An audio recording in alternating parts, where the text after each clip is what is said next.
Hello and welcome to Echelon. Now, joining us today is Ramesh Shanmuganathan. He's no stranger to most of you, but just by way of a quick introduction, Ramesh is the Chief Information Officer of John Keells Holdings, and he's also the Chief Executive of John Keells IT. John Keells IT is a firm within the larger JKH group that serves both internal and external clients. Uh, Ramesh is joining us to talk about innovation and also about the size of companies, right? Our topic today is innovation. Does size really matter? Now, people normally assume that little startups are more innovative than big firms because big firms are slow and bureaucratic sometimes. But is this an oversimplification? That's the main question that we have for Ramesh today. Hi, Ramesh. Welcome. Sandra. We are living in a disruptive time. There's a pandemic still ongoing and economic growth is low. And companies are trying to adapt to this. Is this also a time that's relevant for innovation? I think this is a more opportune time than any other, because why I say so is, if you look at, I think this pandemic has been pretty unique, that it has hit the entire world, and I don't think there has been never a playbook that anyone has as to how to deal with this, right?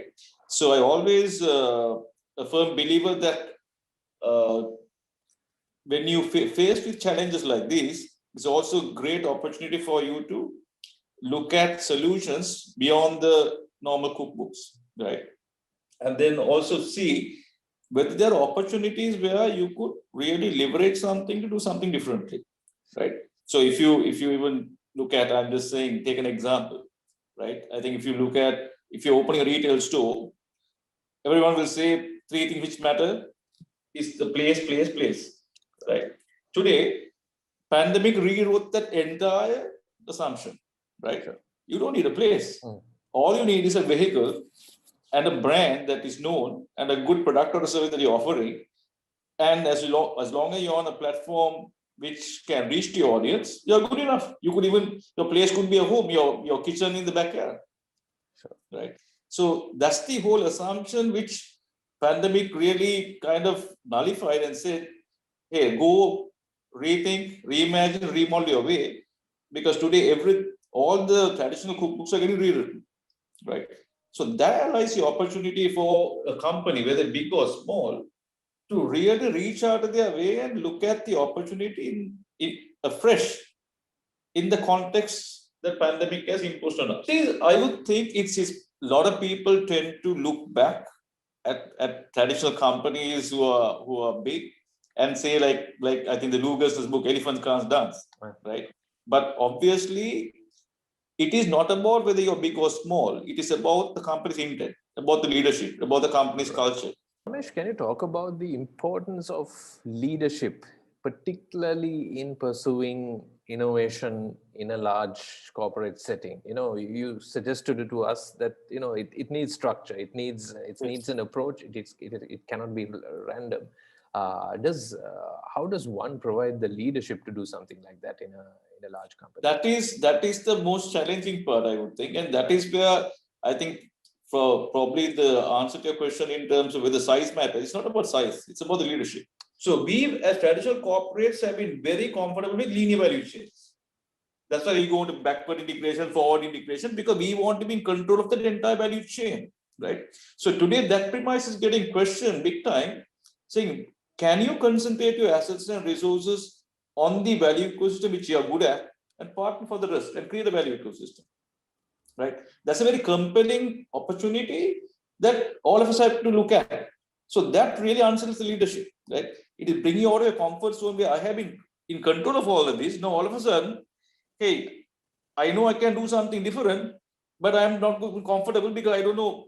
There are a lot of unknowns, right? And I'm depending on someone else to perform for me to do my business, right? That's the challenge I think a lot of business leaders are facing.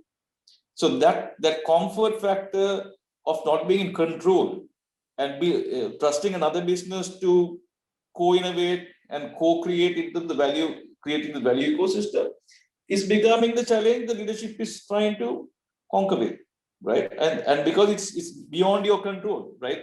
Now, if it's your team, you can say, hey, this needs to get addressed, or you can say, I can hire a few guys and solve this. I can bring different resources. He is not the case, right? He is a total external partner.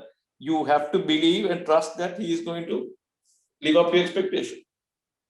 And can I ask you how this is taking shape at John Keel's, both in terms of setting up the ecosystem, the culture to do leadership, and obviously it's a very large company.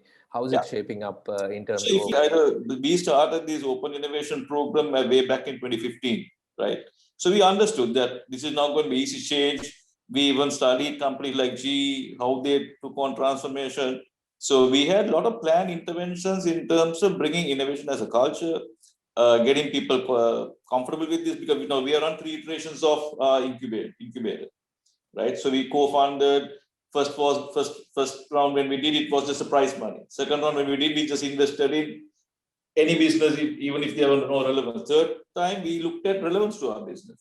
Now we are looking at getting to the thing of joint incubation, maybe early startups. Whether should we be setting up a corporate venture capital, right? So the whole equation, we started people to get comfortable with it, and we had a Chairman's Award for disruptive innovation, which is 4 years in the running, because we wanted people to challenge themselves.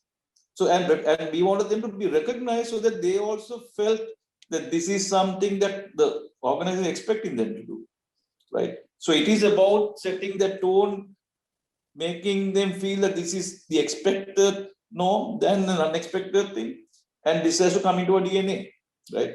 So now, 5 years in the running, I think we've come a long way. But as I said, there's a lot more to get done, because as you said, we are a big organization, and obviously pollinating a lot of young blood, the startup ecosystem, these companies coming in and being so aggressive in terms of their growth and challenging our assumptions helps us to also change our perceptions.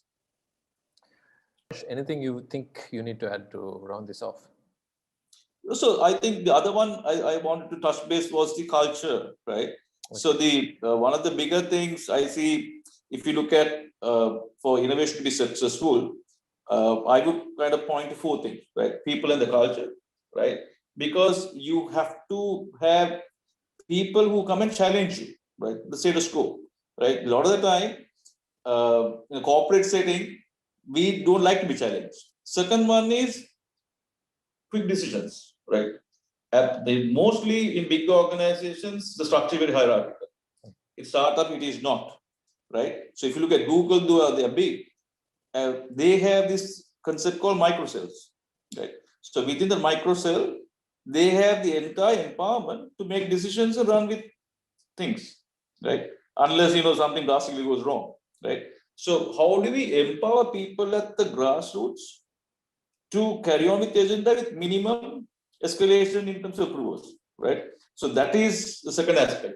How do you break through these corporate structures and strictures and empower people to be innovative and give them the ability to make decisions, and even if they make mistakes, learn from it, move on, right? Third one is risk appetite, right? I said most people are risk averse, right? And by nature, why? Because obviously they will say, if this fails, it will get pinned on me, right? So how do I then create a safety latch for people, saying, hey, this is expected. Taking the risk is expected. Failing is fine, like venture capital. You have 10 ideas, I'm only expect 2 to succeed, not all 10, right? But at least be clear that some part has to succeed, right? But failure is not bad. As long as we can learn from it, move on, we can make this happen. That was indeed an insightful chat. Thank you, Ramesh Shanmugathan, for... Thanks, Amit. Nice talking to you again.